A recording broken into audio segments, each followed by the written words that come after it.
This is the Aussie NFL Fantasy Show. Yeah, look, mate, I can't wait to get into this. I'm not quite sure what that means. Taylor goes deep. And we've decided to have no tight ends in this draft. Matty gets mouthy. And you'll be getting a whole bunch of stuff from Timo at the same time. Starring Taylor Goodall and Matty Connor, the Aussie NFL Fantasy Show. Australia's premier NFL fantasy football show is back. For the Aussie Gridiron Network, this is the Aussie NFL Fantasy Show. They call me Matty C, and joining me here in the biggest pre-season month of fantasy season is Australia's finest fantasy analyst. It's only Taylor Goodall. Matty, tonight we are talking about the dirty South. And if you talk shit about the AFC version, you're going to get punched in the mouth. Let's fucking go.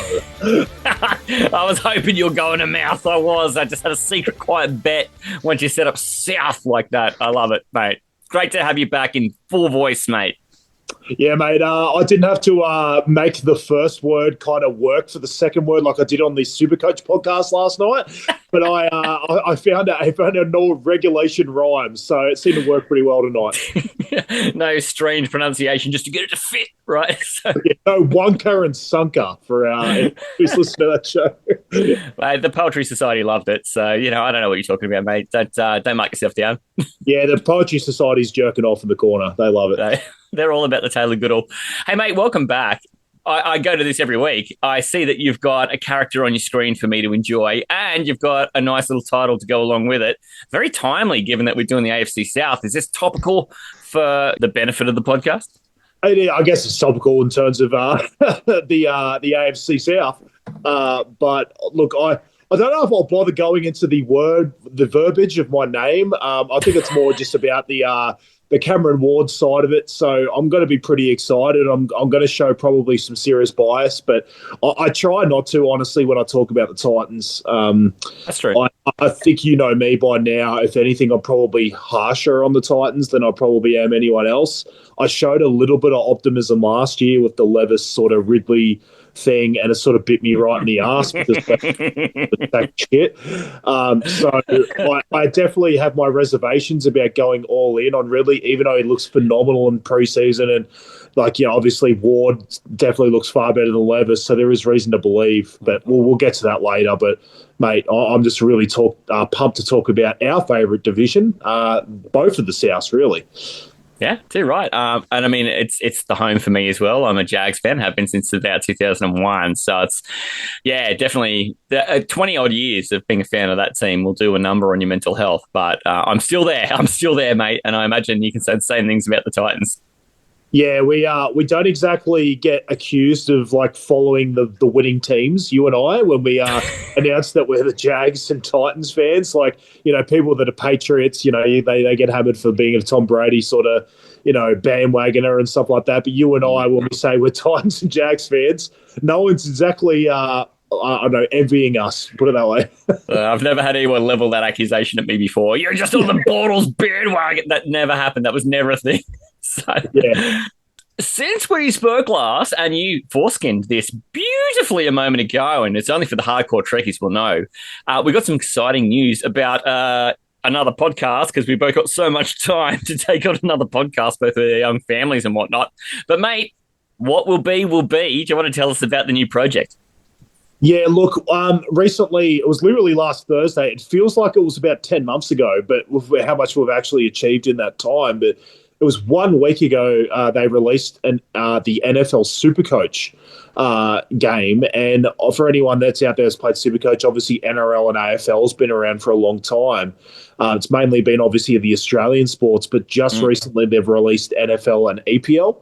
And so obviously I decided that it was an awesome opportunity to talk to Australians about NFL fantasy, but I was like, you know what? There's a lot of people that listen to Americans and stuff like that through this format, but no one's really in that side of it doing SuperCoach. So I decided to sort of put together a show very quickly about SuperCoach NFL fantasy, and we could use obviously our analysis that we do on this show to also help SuperCoaches with creating their team for week one. So it's called NFL SuperCoach Halfa. Basically, we're trying to aim it to be around half an hour. we like to push that a little bit further out. Anything below an hour, we're basically trying to aim at. But yeah, look, it's been an unbelievable success so far. For anyone that hasn't checked it out, please, look on the Australian Gridiron Network. All the shows are coming out. We're doing one a week at the moment, and it's been a fantastic endeavour so far. So yeah, please have a look. If you're following this podcast, have a look at that one as well, because there's a lot of relevant information for both SuperCoach and regular NFL fantasy. 100%. Given that's such a new platform too, this SuperCoach NFL, there's really nobody who's providing that kind of, how do you build a team? It's like, well, we've lived in NFL fantasy for how long, Tay, right? So with your SuperCoach background too, and just getting the idea of how that scoring system works, I think there's probably no two better peanuts to try and guide people through how to do that. So, yeah, make the time. We've already had a bunch of people reach out and give us great feedback about it as well. And we're very thankful for the support we've had. But another great initiative here on the Aussie Gridiron Network. It is mainly Taylor's brainchild too. So good on you, mate, that from about the moment you had the idea, about 3 hours later, we carved out a recording time. We had a run sheet. We were ready. Like it just happened so quick. Yeah, mate. It's, like you said, it has kind of been my baby, and I'm really stoked with the feedback I've gotten and the amount of DMs I've had on Facebook Messenger about people, like I said, either being NFL fantasy stalwarts and just being super interested in the SuperCoach format, or people that have been like AFL or NRL, SuperCoach players that have never really delved into NFL but want to. It's honestly, and everything in between. It's been every single person in between that has sort of reached out to me to talk about the podcast. So please keep doing it, and I'm looking forward to it because it's only a week old. I keep thinking it's a month old because it's felt like it, but it isn't. So please reach out to us if you've got any questions. But yeah, look, I'm looking forward to this podcast tonight, and let's get into the South, baby. Let's get into it. Before we do, though, real quick, there has been a couple of bits of news through the NFL that I think have a little bit of fantasy implication. And I need one of these, I think this is kind of something we need to build in the show. The hot minute with Tay on each of these things, because most weeks there's going to be two things that I need a hot minute from you on. The first one is that James Cook, captain, went and signed a new 4-year extension at Buffalo this week. Thank goodness that's over. Does that have a fantasy implication, do you think? It's the same with Kyron to me. Like, everyone's losing their mind over it. I don't feel like it changes what his ADP should be anyway. Like, to me, it's redraft. It's not dynasty. Like, if it's dynasty, sure, you really want James Cook to get that extension because it means past the season that he's going to be there, obviously, for multiple years. But in redraft, I don't really feel that way. If anything, I probably, if I was looking at him in redraft, I would have actually preferred this deal not to happen because I would have felt like he might have dropped an ADP because of the public perception of him. But I don't understand it because teams aren't, everyone has this idea that they want to anoint the backup. I've spoke about it last week. I'll speak about it again. They think that because a guy doesn't have an extension yet, that the backup's just going to happen at the end of the year because they don't have a reason to sort of run that other guy. But if anything, they have more reason to run the starter into the ground because if they have no reason to worry about health and the fact that they don't have this guy next year, why would they go away from that player when they're getting the most value out of that player on their rookie deal? I don't really understand it. So James Cook didn't move a single centimetre in my ranking once he got this deal. Yes, he would change in my dynasty rankings, but redraft, he's exactly the same guy to me. I don't think it changes anything. Sure. No, and I think this is that thing of, do you remember the DeMarco Murray treatment that the Titans gave him before he ended up finishing up and then Henry took over? They just ran him into the ground. They just gave him like 5 million carries. It was exactly the same thing. Mate, I've got another piece of news, and this is, I don't know, maybe this is a bit more tabloid, but I heard Shedeur Sanders had a little oopsie the other day, and I just want to know, do we care? Does ESPN, they care, but does anyone else? I don't. I care for him personally. It also seems like, which is so weird because there's a 40-year-old quarterback one. Yeah, for whatever reason, he seems more healthy than the 3 young guys behind him. It's just crazy. Like, for anyone who believes that age means you're going to get injured more, look at the Cleveland Browns quarterback room because they've got about 18 guys behind Flacco that are all injured. So, yeah, look, I never believed Shedeur Sanders was going to be relevant for fantasy this year unless he sort of came in deep in the year and there was a reason for it and the Browns are going shit house and they just wanted to see him for what he is. That could still happen. Like, this oblique or whatever he's got, shoulder sort of injury. I don't think it's long term, but even if it is, I don't think he was going to be relevant this fantasy year anyway. So yeah, I don't really care. I've taken some flyers on him in some best ball leagues because whatever. But I'm not too concerned about it. And it is hilarious to me that Joe Flacco, he and I practically share the same birthday. I think we were both comfortably over the 4-0 line. And it's just funny to think he's so super healthy. And these youngsters, but the other two have hamstrings. Kenny Pickett and Dylan Gabriel are both hurt with heartstring injuries. So, poor bastards. Mate, I cannot wait one more minute to have our guest come in. So I think we need to give our dues to our brothers at G'day Gridiron, give them a little bit of a prop, and then we'll bring in our guest. G'day Gridiron. Anyone that hasn't joined us before, it's pretty simple. Let's kick it off, eh? Is everyone ready? The four horsemen of NFL in Australia. If the sound ever plays, the pick is officially in. Nick the lineman. So it's the worst against any team, and it's also the worst passer rating that he has against any team at 66.3. Brad the coach. The Steelers have held the Ravens under 20 points in 7 straight games. Isaac the analyst. For this one, I couldn't understand it either. I don't think they're making the playoffs. Ian the Viking. Full of passion, full of fight. They might genuinely be interesting to watch again. Previews, overreactions, and bloody best bets. If Derrick Henry can get rolling, then I think it's no contest. The Ravens are going to win. As a fan of the NFL, you hope he comes back because he's just an absolute beast when he gets on there. That would be able to give, at least Justin Fields a chance to be able to build. Let's move on. After that insanity. So I just think, though, it's going to stop here. Defensively for the Bills, I don't think that's actually going to combat what the Chiefs do already. Yeah, I guarantee you, Pete would get down on his knees for that. G'day Gridiron. I love spreadsheets. I'm a spreadsheet man. I love spreading my legs. Twice a week, all season long on the Aussie Gridiron Network.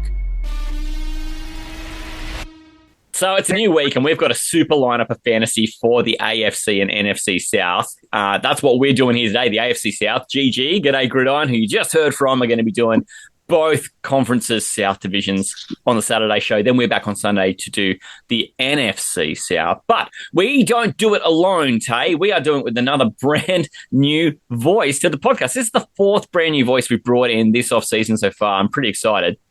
Yeah, mate. Again, it's funny. Like I sort of met Connor again, like I did Gabe, more online. Like I joined the exact same league that Gabe was in from last week, and honestly, most of like Connor and I's correspondence has just been through like a messenger group that's just been talking a whole bunch of shit. Like it's basically been 4 years of just copping absolute abuse and just like giving out shit to everyone the entire time. It's been amazing. And the only time I actually got to so it's different with Gabe. I have met Connor face to face once, and it was because I work for a brewery, and I decided to just basically, as a like show of like, wanting to meet as many people in the league as possible, I decided to reach out to everyone and say, do they want a 4-pack or a 6-pack of beer? And I just thought, like, if you give me your address, I'll just come and drop it off to you and have a chat if you want to. If you just want me to leave it out the front, whatever. And so I would choose that. I would choose you to leave it out the front. Yeah, I would too as well, because, I'm a bit of a piece of shit. But like that, I digress from that. But I got to meet Connor for a little bit. I think he was taken back by the giganticism of myself, but it was really... We all are. We all are. And he's always been like an amazing sort of part of that group chat in the league in general. So I'll look forward to talk to Connor tonight. So welcome, mate. Thanks for having me, guys. Great to be here. Mate, it's very cool to have you on. You've got a cracking name there. I half share that name. So I think you and I are getting along fucking fine. Absolutely. Mate, I understand you've had to endure a couple of years of Taylor giving you shit trade offers. Mate, I'm the same, so I feel like we've kind of got a shared trauma. Mate, Taylor is active in the trades, and most of the time it is, as you say, pretty dog shit.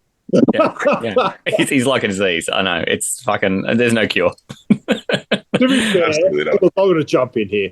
I knew he'd have to defend himself. I knew it. I'm not going to defend myself from the trade offers. I know some of them are really shit. But I will also say that the biggest like gripe I get from most leagues is that people don't trade enough. So at least I'm in there trying to create shit. You know what I mean? So that'll be my piece for now. Yeah, he's a 6'7" shit-stirring paddle, that bloke. Yeah, that's what he is.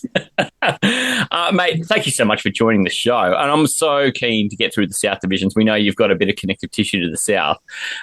Mate, I know Taylor has done this wonderful thing over the last couple of seasons. We've brought guests on, and he's got a little experiment to run you through. Are you familiar with what's about to happen to you? I am. Oh, God.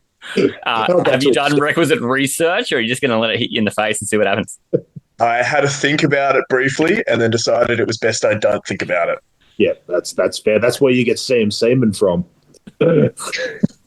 Yeah. There's the thing. Even when Taylor and I have been subjected to it, we got ambushed with it. And you'd like to think that then, since we've asked the questions 100 times, we'd be ready for it. And no, there is no preparing really for the 5 questions.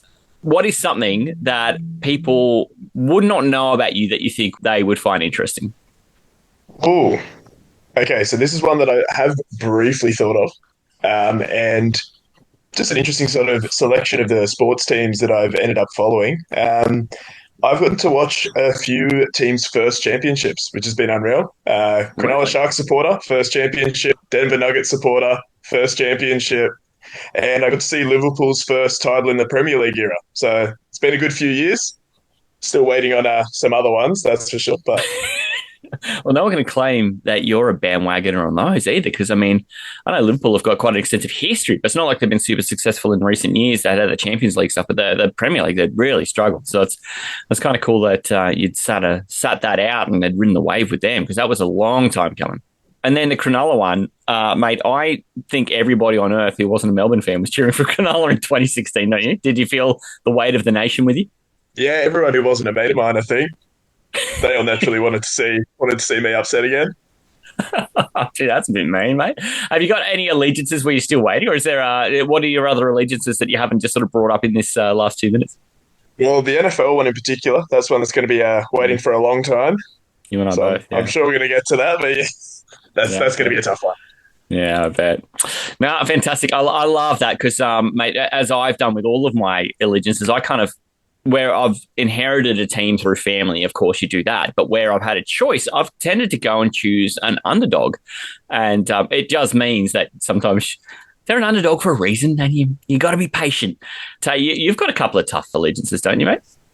Yeah, I don't really want to talk about Matty. I've definitely had one season where my NRL and AFL team won the spoon together. That was within probably the last 10 years. So that's not great. One even got done by Asada, which obviously Connor's team did as well, the Sharks. And that's something that we share dear to our hearts. And I just wanted to say something funny about his Nuggets allegiance. My wife, for whatever reason, she's been watching Instagram reels recently, and she obviously talks about it with her friends from work. She loves Nikola Jokic. Like, for whatever reason, she loves how, like, he just basically doesn't give a fuck about the NBA. He just plays and basically wants to go home to his horses at the end of the year. And he got the shits that he had to actually stay after the title to stay back for the parade. He just wanted to go home and watch his horses run. So they actually bought her a Jokic jersey because of the amount of times that she talks about his reels and stuff on Instagram. So it was a really fun. I just wanted to lead into that because obviously Connor's a massive Nuggets fan. So I love Jokic too because he does it for us big boys. You know, he's a basketball player who doesn't need to be the fittest, doesn't need to be the fastest, doesn't need to jump the highest. He's just an absolute freak and honestly an absolute fucking unicorn of the basketball world. So absolutely fucking love that guy.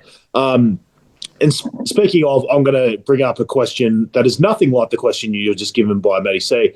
Connor, if you were in an apocalypse, would you rather be fighting zombies or aliens? Okay, yes, I have heard some interesting answers for this one. And I'm shooting for aliens, man.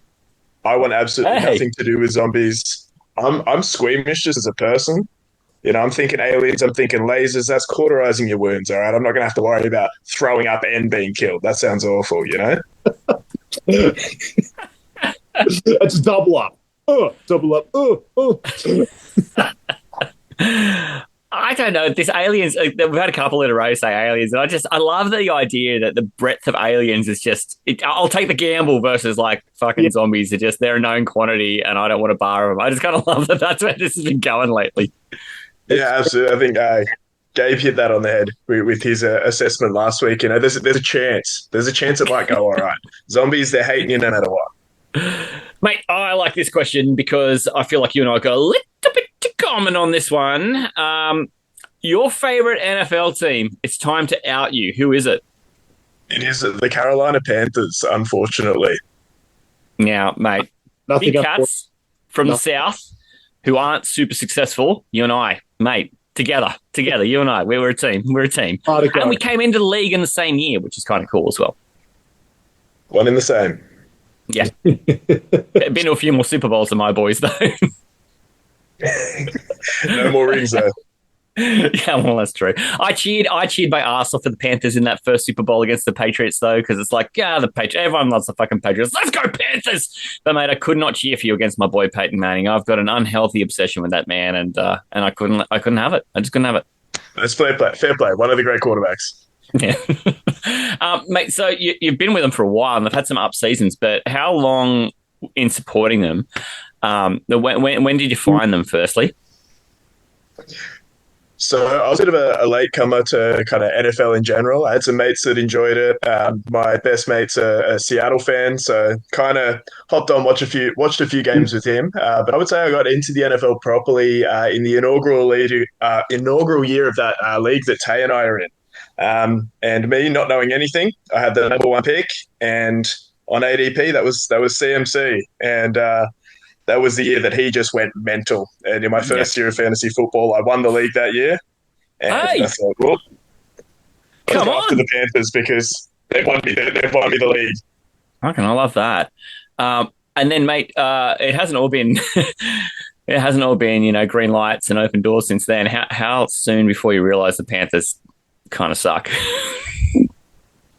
I reckon I realised halfway through the season, watching CMC and realising he was the only player worth anything on that team, Oh, gosh. And I bet you Cam's looking around going, hey, what the fuck did I do to deserve a stray? He didn't pick up the ball. That's what he did. Oh, wow. Yeah, it's going to haunt him forever, isn't it?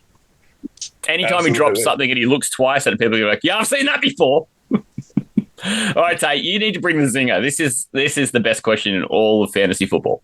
I'm starting to feel bad about myself in that league because it seems like every person we bring on won the league in their first year and I didn't. So I feel like a little bit of a piece of shit. But anyway, I'll move on.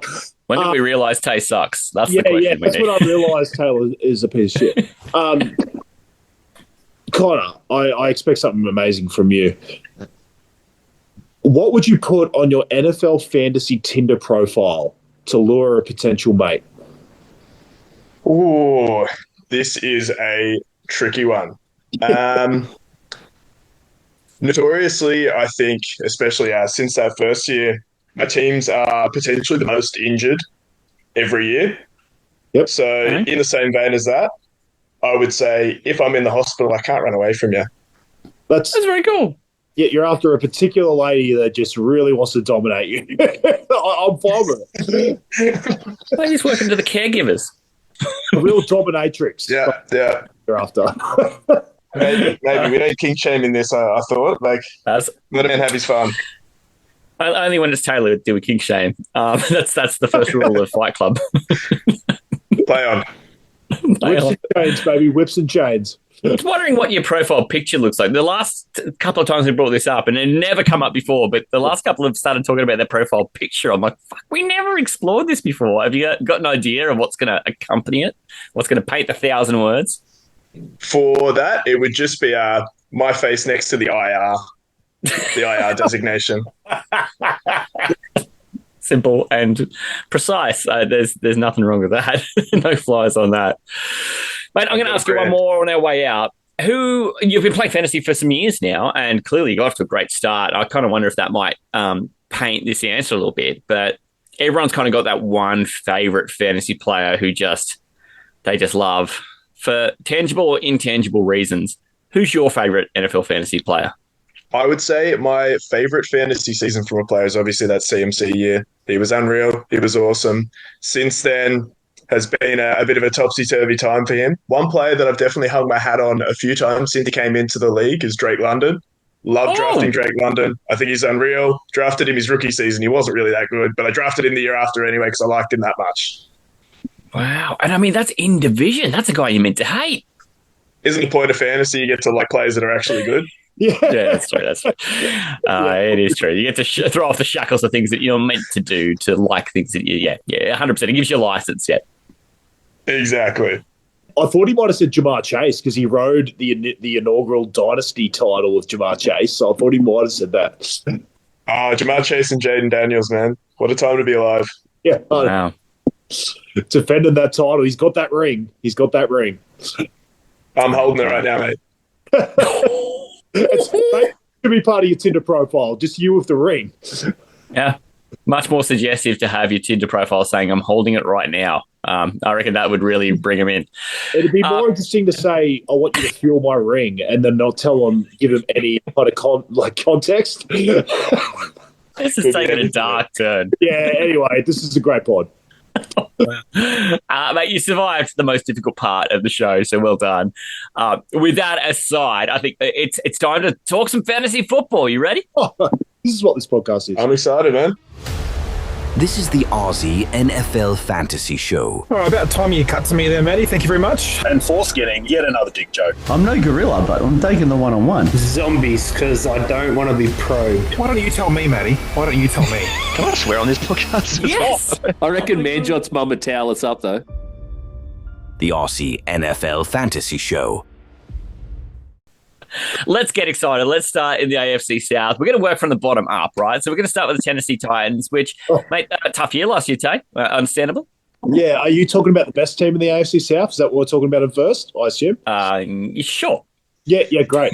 Look, I will give them props. They did an amazing tag job. That was one of the greatest all-time tag jobs to get that number one. I don't think they were the worst team in the league for almost the entire season until the last week. But the Patriots obviously fucked it up and gave us the number one pick by winning in Week 18. But it's given us promise. Cam Ward obviously looks phenomenal. Again, until we actually see it in a regular season game, it's all just sort of projection. But look, I don't think the team's going to win many games. I'm not going to sit here and say that I think they're just all of a sudden going to turn things around. But at least as a Titans fan, there's reason to believe there's positivity. Look, I just think as a Titans fan, this is as most positive you've probably been since that sort of era with Rabel and Tannehill and Henry, where we were sort of just eking out, pretty good seasons. And then we had the one, obviously, conference championship game as well. But since then, it's been a bit dire. But this is the first time where things seem to be turning, where our offensive line's been helped. We've got ourselves our quarterback of the future. So I think the future is bright. I'm not exactly sold if that means wins this season. I think if we see him come out and play confidently, that'd be a great thing. I think in redraft, there's little to no value there. But if he's slinging the ball, looking confident, it looks good for later on in his career. Yeah, I think that's kind of what we're hoping is that he can come out, have a couple of weeks, show some people that he's got some chutzpah, and maybe we'll all be talking a bit more about him next year. The running back situation there is a little bit more cut and dry because Tony Pollard has just kind of got that thing carved out for him, and rightly so. But he's not completely alone in that backfield. Tajay Spears is around. Both of these guys, they rank, you got Pollard in the mid-20s. Tajay Spears is kind of then a relatively useful running back 3 to 4. Tay, do you think he's got some upside at all in that sort of ranking? I did until a week ago where he got a high ankle sprain. So I'm concerned that he carries that into the season and Pollard gets all the reps in the next 2 weeks before the season starts, and you're basically just running Pollard as the lead back. Pollard has never really projected himself as a complete workhorse because he's not big. So he's normally been the passing down back with a bit of upside on the ground.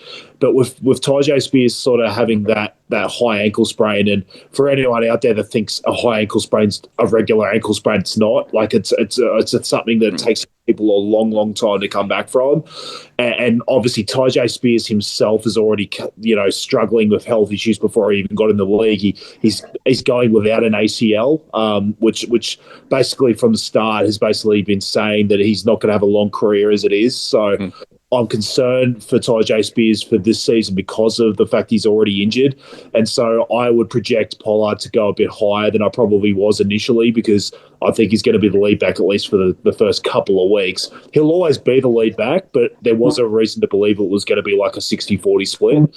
whereas it might be like 80% Pollard to start the season. And I've mentioned that the offensive line is getting upgraded, and I think that comes into this season, higher than it's probably been in the last 3 or 4 seasons. So I think there's reason to believe that Pollard could actually have a decent year, but I also don't believe this team's going to be leading a lot of games. So we'll have to wait and see. But, Pollard's a good option. I wouldn't be taking Spears right now, though.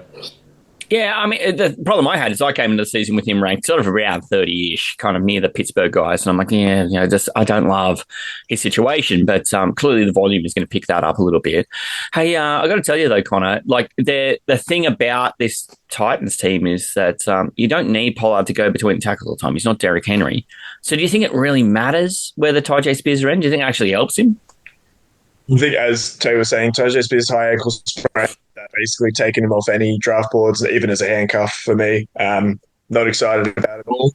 Pollard, on the other hand, as you say, he's not going to get a whole bit of volume because he will be trying a lot of games. But looking at the guys that are getting drafted around the same position, there's a lot of question marks around them anyway. He kind of sits in that weird running back dead zone in and around guys, Aaron Jones, Pacheco, RJ Harvey, guys that there are questions about. So if you're taking a dart throw on Pollard in the Tennessee offense, you're probably not doing yourself many favors, but that's just betting on talent, I suppose, if you're going after Tony Pollard. He has shown flashes of past. We've got Calvin Ridley ranked everywhere I've seen. He's got him ranked in a number with a 3 in the front. My number with 3 in the front's got a 0 on the back because I'm kind of just a bit more up. I still think Calvin Ridley's quite a good player. I can't see another wide receiver on that list. How much faith have you got in Ridley if he's kind of it? And is there anyone else in that wide receiver core you'd even hazard a bit of a flyer on? I'm not touching anyone not named Calvin Ridley as a pass catcher in this offense. I think he's going to be a volume hog. He's not going to get many red zone targets again because I don't think Tennessee are going to get up there that often. But I do think the passing will be slightly more efficient. I think if Cam Ward sticks, he's got to be better than what they were doing last year. Calvin Ridley should give you a good return as a wide receiver 2 or 3. I mean, if I kind of feel like if I went heavy on running back and I had to have Ridley as my 2, I'd actually be okay with it. Like, it's not ideal, but I feel like he's got some upside. Tay, how do you feel about this whole Tennessee receiver thing? I'm scared, Matty. I talked so much about Calvin Ridley in that Levis sort of connection last year. It wasn't so much that I thought Levis was going to be amazing real-life NFL fan, like real-life NFL player. It was more that I just thought he was going to facilitate an offense that was friendly to fantasy. And it just didn't happen because every single time anything was happening, he just fucked up. Like, he just created a meme out of himself. Like, he just was throwing it backwards, like, to no one, or he was just doing the most nonsensical shit you could ever think of.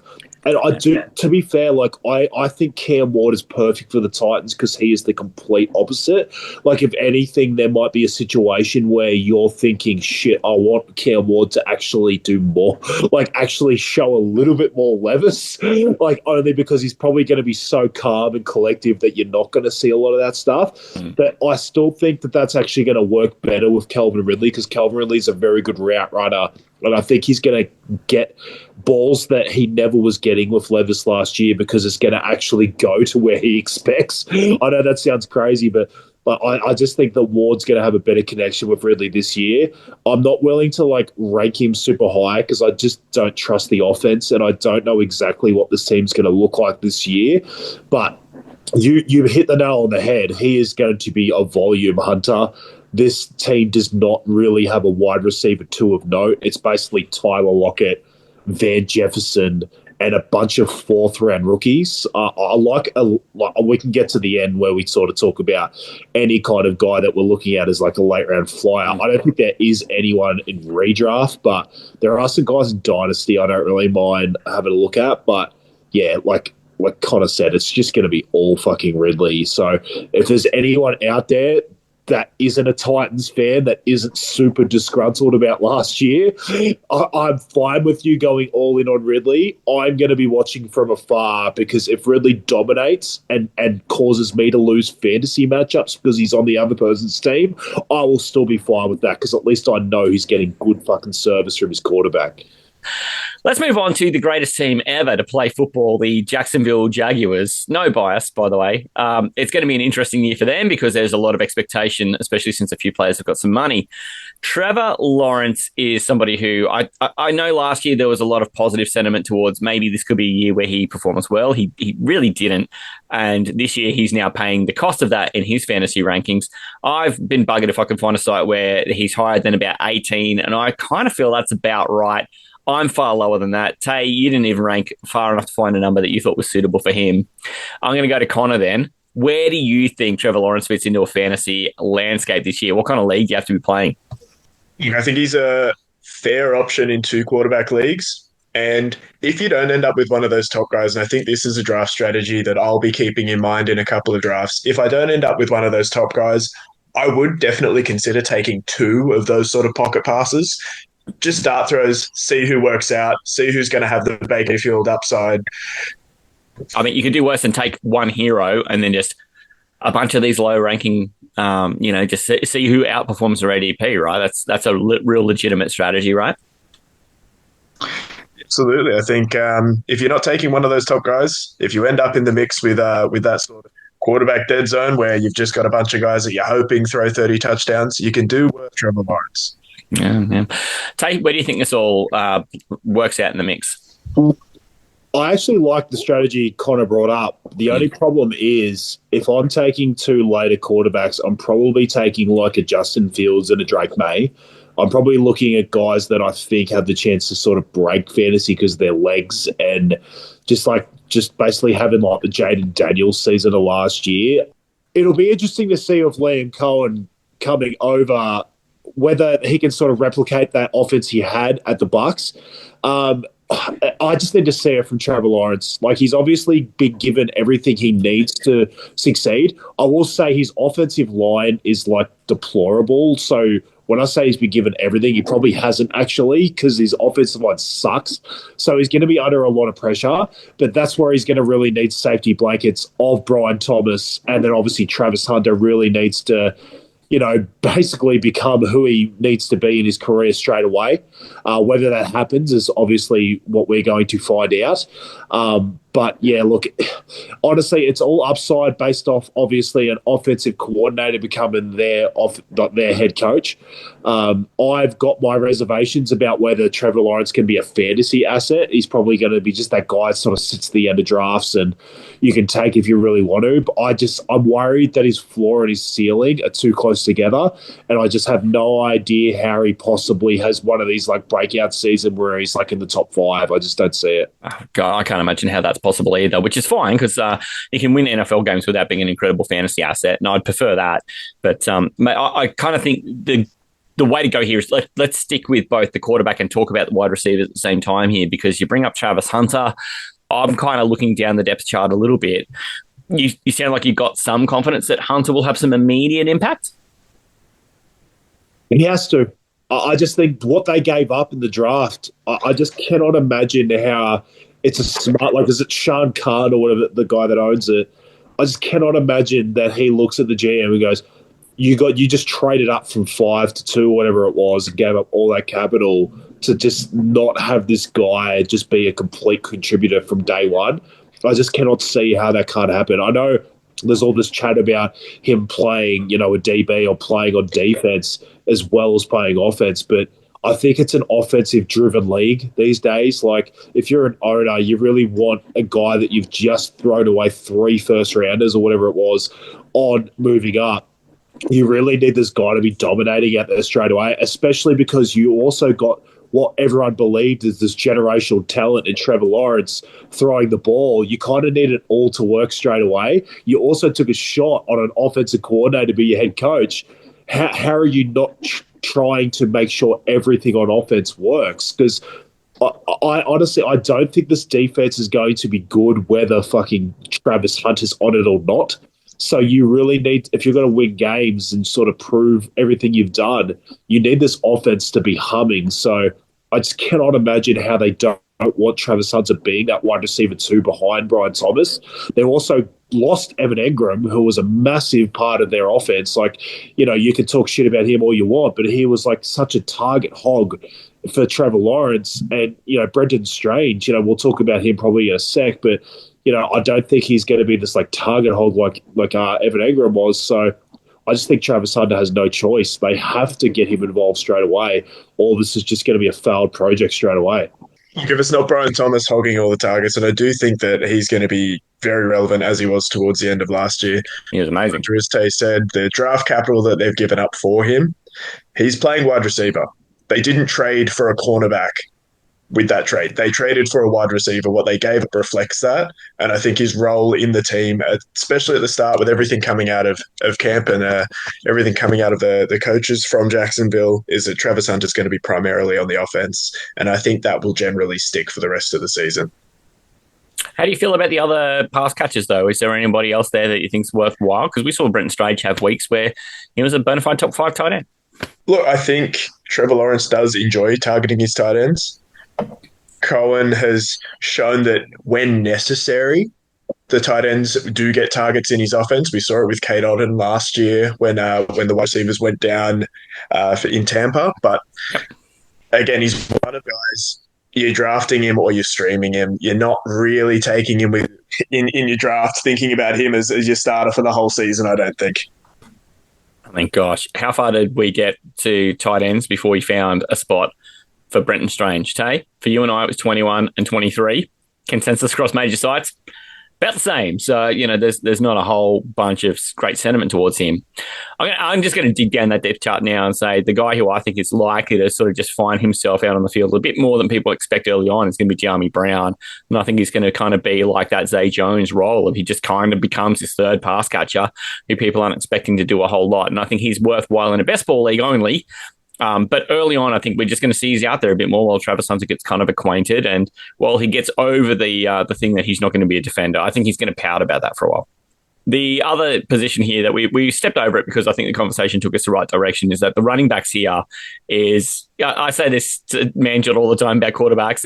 If you've got 2, you haven't got 1. Well, the Jags have got 3 running backs. So do they have 1, Tay? It's debatable. I still feel in my plums that Travis Etienne is still the guy. There's just too much. I know it's different regimes, and that team as a franchise still took a first round, pick on him. It was just such a bad year last year. It's hard to not just anoint someone else because everyone's got those wounds. Anyone that took him as a first or second rounder last season has just got wounds, and they need to have their pitchforks out for him, and they need to anoint someone else. I still think it's going to be mostly him and Tank Bigsby on the ground, and I think Etienne will be more of the pass-catching back with a little bit of Bayshore Tootin. So it's going to be, I guess, what you would call a 3-way timeshare, but I still think Etienne's going to get the biggest share of both, if that makes sense. So let's say he has 40% of the rush attempts and 40 to 50% of the passing work. I still think that means he's going to be the best fantasy asset for the Jags. So like I said, I'm not saying he's going to have this full workhorse load, but where you're drafting him is nowhere near where you've been drafting him in the past. So I'm fine taking him where he's going. I'm also fine taking Tank Bigsby because he's kind of going a little bit further behind him as well. And I think if this team actually does a bit more on offense than we believe, there might be more touchdown opportunity for him on the ground. So I'm a little bit worried about the guy that runs because the offensive line sucks. I've brought it up. So I will probably take Etienne as my only shot because I want the passing down guy, especially in a Liam Cohen offense. And the Bucs last season showed that they like to pass the ball to the running back a lot. So I will probably take Etienne where he's going and worry about Bigsby because of that O-line. But I'm fine taking either of those guys where they're going because they're such low risk picks. It kind of doesn't matter. And then Tootin, I think, needs an injury. I am going to upset myself from last year. I was a Travis Etienne owner in Dynasty, and I hated my life for most of the season. But I think where he's going, as you're saying, it's eight rounds or back. You're looking at the players that are getting drafted around him, and if you're betting on talent, before last year, he was awesome. He's a good player. He's a good pass catcher.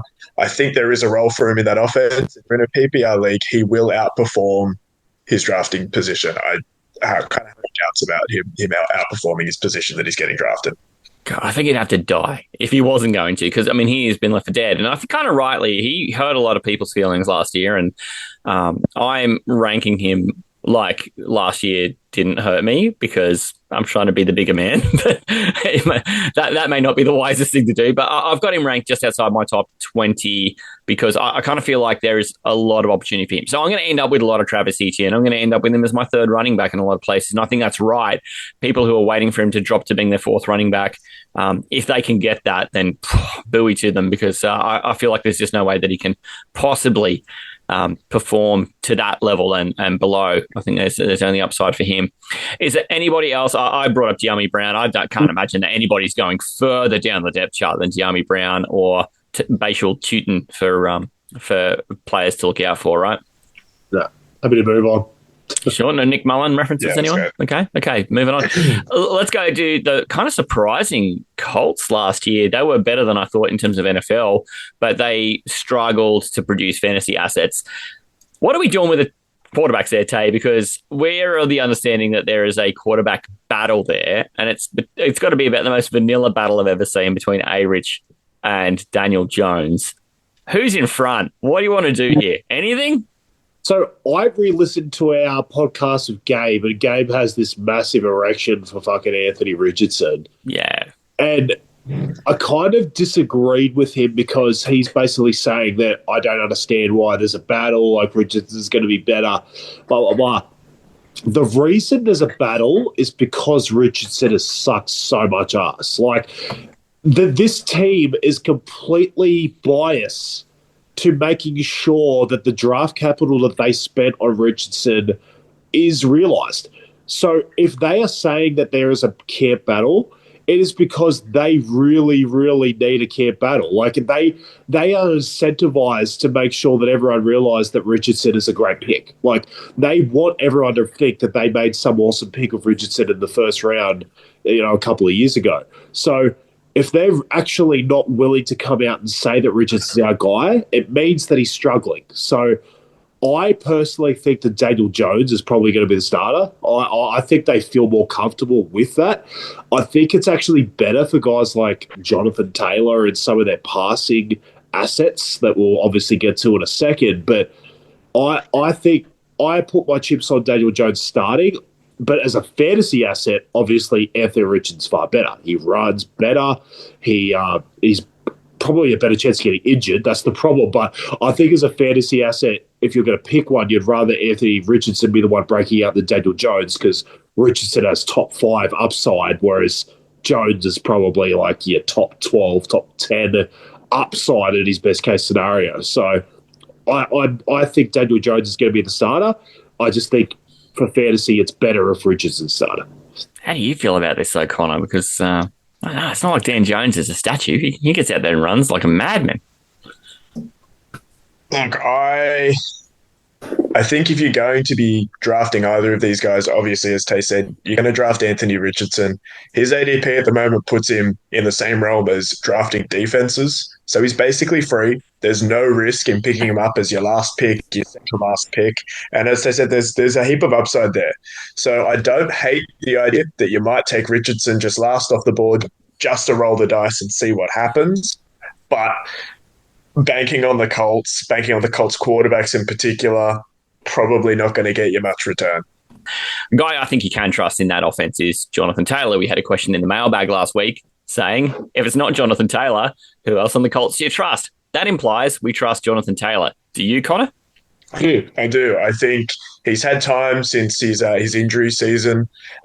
He's by far the best football player in that offense. He can kind of do everything. I do think he's probably going to come back to the form that saw him getting drafted so high a couple of years ago. I just think he's a very good football player, and around his draft position, he's going to give you a return. He's currently being ranked sort of on the edge of the top 10, either 10, 11, that range. Tay, you and I are both a smidge cooler. We've got him in the middle of running back 2. Do you want to illustrate why? I don't know what it is. I've brought this up in past. I I just never draft him. And it's always one of these guys that I'm always cooler than ADP. I still think there's residual memories from fantasy players about that running back one season he had like 4 years ago.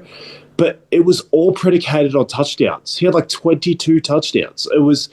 He just got so many opportunities to score.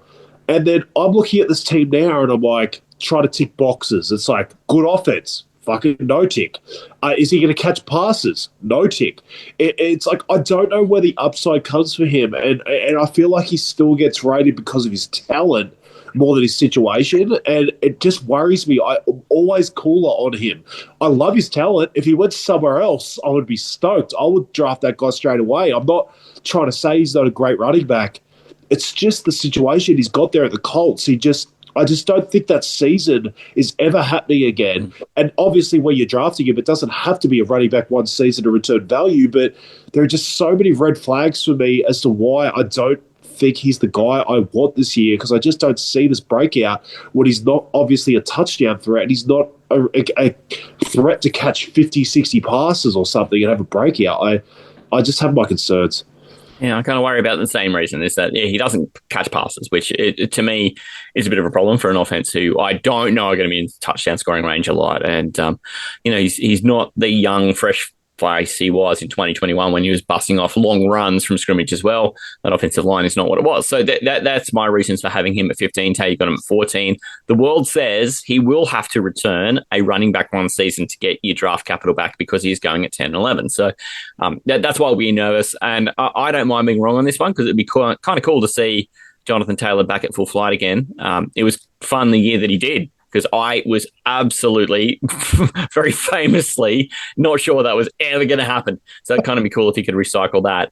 The pass catchers here, I don't know that we get any more clarity here. You have to scroll a long way down the list to find a pass catcher for the Titans for the Colts in their wide receiver core. And when you do, you get them all in a row.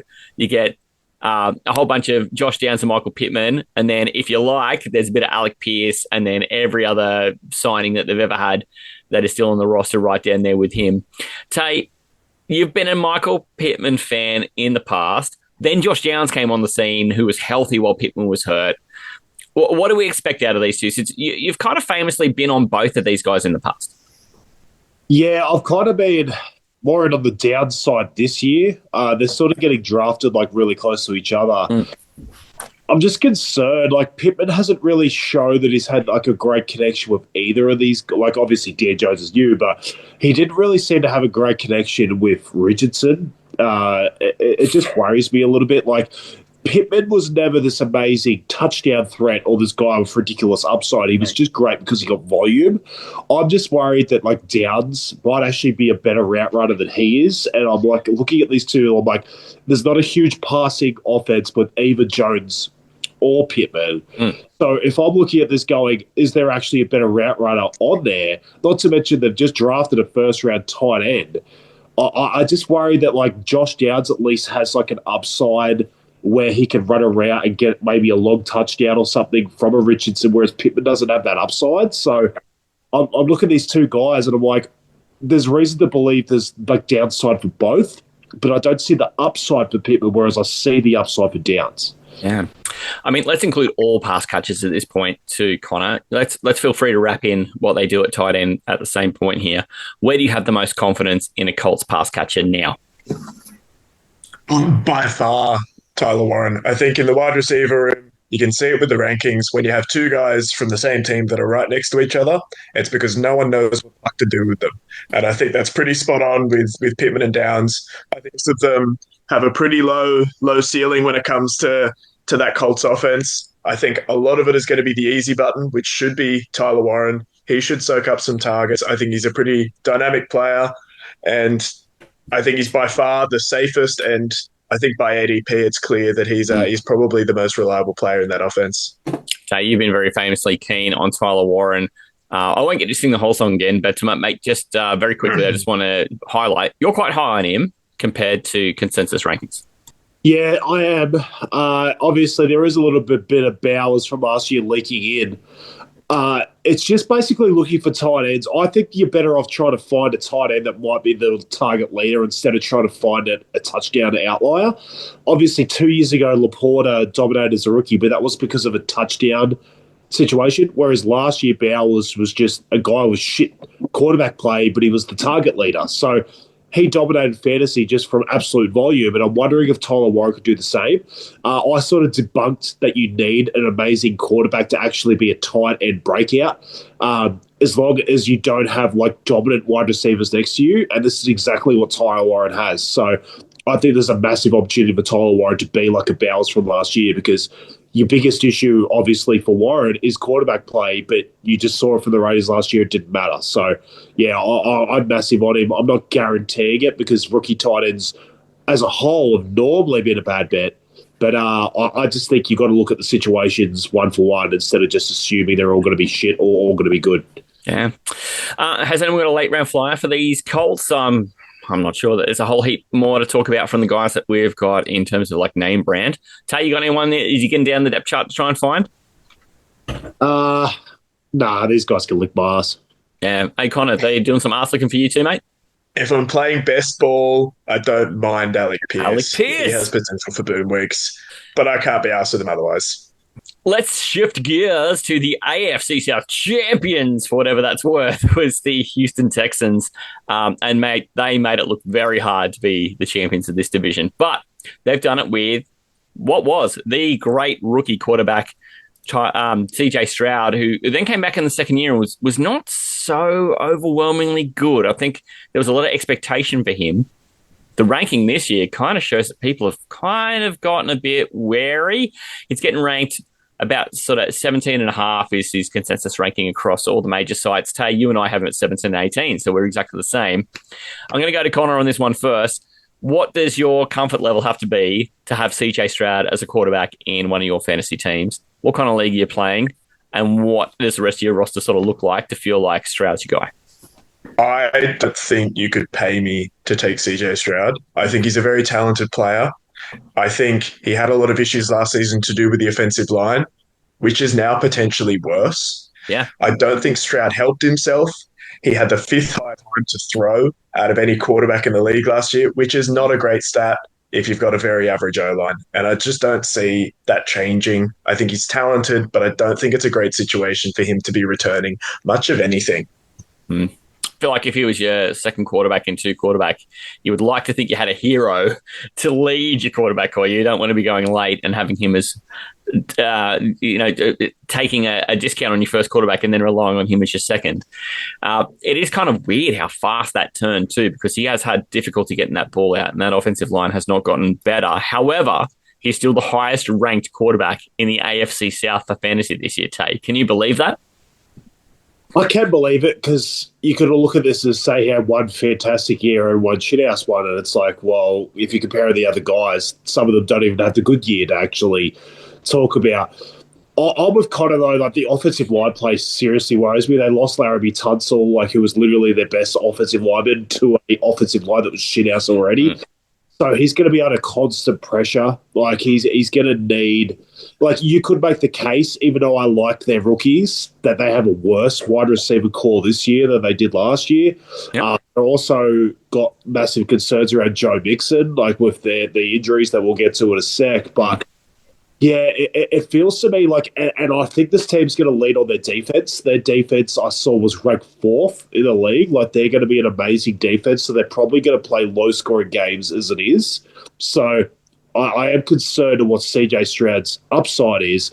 I think where he sits is somewhere between his rookie season and where he was last year. I don't think he's as bad as he was last year. But I am concerned that we see for a while what we saw at the end of his rookie year, because there are just too many red flags. I mean, so he may outproduce his ADP, but as an ADP of almost a bottom end quarterback too, that's not a high bar. And everybody in that range we think can outperform their ADP. So it's kind of rinse and repeat for all of those guys. The running back situation does get tough though, Tay, because as you say, Joe Mixon has a pretty tough injury through the preseason, and his status for the early season is a little tricky. But then it's not like Nick Chubb's seen the bump. He's still pretty much free in drafts. What do you make of it? It's honestly like you need to be a doctor or a physio to know this, because if Mixon's there, he's the workhorse. Like, they love Mixon. There's no way that like, put it this way, it's either Mixon gets a full workload or he's not there. Like, it's not like he comes back and he just gets managed. It's like if he's full, like if he's ready to go, he's there. And the problem is, I don't think there's a backup that we're certain is going to take on the whole role. Like Nick Chubb, we all thought and anointed as this backup, but he's an older man, like who's coming off one of the most gruesome, worst injuries from a year and a half ago. So we can't even anoint him. Dameon Pierce is like this darling from his rookie season and hasn't really shown anything since. You got a third day draft pick in Woody Marks that everyone wants to anoint as this like dynasty pickup, but I don't think anyone knows if any of these three guys are going to be the starter, and if they are all the starter, does that mean there's any kind of relevance for this team, because they've got a shit offensive line and a good defense and an offense that isn't projected to score a shitload of points. So I'm kind of just out on all of them, unless it's Joe Mixon and he gets an ADP drop because of his injury. I might take him because I know and he's a well-known asset, but I'm staying away from the other three guys because I just have no idea. Yeah, I mean, Mixon was still getting drafted as about a running back 2, edge of running back 2, started running back 3. That is cooling because of the injury concerns. Connor, what do you do with these running backs? Because, once you get past that new rookie, you're starting to look at Daria Gumbawale, who's a 31-year-old journeyman. Like, it's dire. I think each of these running backs have massive issues. I think Joe Mixon was heavily touchdown dependent last year. He had 4.1 yards per carry, which was 30th among running backs, which shows he's very, very average when it comes to his efficiency. So even if he's not injured, I think you're relying on a lot of touchdowns in an offense that's not going to produce a lot of touchdowns. So I don't love that. And when you've got Nick Chubb, who, after Joe Mixon went down with the injury, obviously there's a lot of buzz around Nick Chubb. The coaching staff get asked, and they say he's a nice bloke. That's it. That's what they've got to say about him. They're not saying that about Daria Gumbawale, by the way. They're saying he's an old bloke. There's not a lot of joy to be had in this backfield by the sound. It's going to be, you're kind of going to have to see it, right? Weirdly, the wide receivers in this division, the two highest ranked are from this division. They're of the guys we're going to talk about this weekend. And Nico Collins is clearly the most trustworthy name from this list. He is getting drafted in consensus just a little bit ahead of Brian Thomas, who's kind of the other darling from this division. But he's getting picked at around about wide receiver 7. Connor, have you found yourself in a position where the opportunity to mock draft or draft Nico has been there and you felt the confidence, or are there other guys around there that you'd kind of rather take over Nico? I love Nico Collins as a prospect. I think he's I think he has the talent to be spoken about in that upper tier of wide receivers. The questions are purely on the situation. I think he'll get a lot of targets. He's going to get peppered. He's a big guy. He can play against man. He can play its own. But the only questions are about that situation, about whether Stroud comes back and plays better. But in a PPR league, when he's getting peppered with all of the targets, the wide receiver room is significantly weaker than it was last year. I can see him having another burst, hitting that next level up if he stays healthy, which he struggled to do last season. He did. I mean, that whole wide receiver core missed time last year, Tay. But Nico came out of it the most bulletproof in terms of just looking like he's got the marks of what it takes to be a great, great wide receiver. How do you feel about how it all sits now, though, given the changes in that offensive line and the changes in that wide receiving core? I fucking love Nico Collins. Put that as bullet points. All caps. All caps. I watched him in week 1 after last season and went, this guy, I was wrong. I was trying to say I was ranking him in like the 20s. Same. I made the decision straight away where I was like, you know what? My preseason takes were wrong, and I changed everything. And I actually went out and traded for him in a bunch of leagues. Yeah. I just think the guy passes every bit of the eye test you could possibly do. Like, Connor brought it up, and I've sort of brought it up a million times. It's awesome because he can catch an 80-yard touchdown, run it to the house, or he could be a volume hunter as well. Like, he's kind of good everywhere. So that's exactly what you want. My only downside is what I've kind of already brought up about this team is like good defense, shit offensive line, a quarterback that we're not certain is going to get back to what he was in his rookie season. And it's like, I like the rookies. Like, I love Jaden Higgins and Jalen Noel and everything, but it's hard to believe that this offense is going to be like top echelon. And it's like, I do believe that Collins is going to have a big enough games to sustain like well up there. Like, I've got him as my wide receiver 4. Yeah. I'm concerned that it's going to come in like he's going to have a wide receiver 1 performance one week, and there's going to be some other weeks where they just don't need to pass, and he's wide receiver 15, 16. So as I get closer to draft season, even though I've been so in on Nico, I'm finding myself taking other guys in that range that are a little bit safer. But I love his talent. Like, he is so good. Like, I believe he doesn't get ranked high enough. Like, I still see him as a talent around CeeDee Lamb and your Jeffersons and stuff like that. Like, he is an absolute freak, but he just has that situation at Houston that worries me slightly as we get closer to draft season. So, look, I think taking him high and high in like a league like Connor and I are in, where you can get 11 points for a fucking 40-plus yard touchdown, or, 16 points because you get the extra 5. I feel like that's still relevant because I think Collins is going to have some massive plays. But, yeah, I just think when you're at the tippy top of the draft in the first round, if you don't feel like fully confident, you don't see like 4 green flags and you've got like concerns about little things, there's always reasons to believe that you'll go someone else. So, yeah, I've just got those little bit of worries now we're closer to draft season. I mean, if it's not Nico Collins, turns out it's nobody, because Christian Kirk and Jaden Higgins both rank, but I mean, they're going to be free in drafts, and you're going to be able to pick them up in your last couple of rounds after people are taking kickers, defenses, that kind of thing. So all our confidence is with Collins.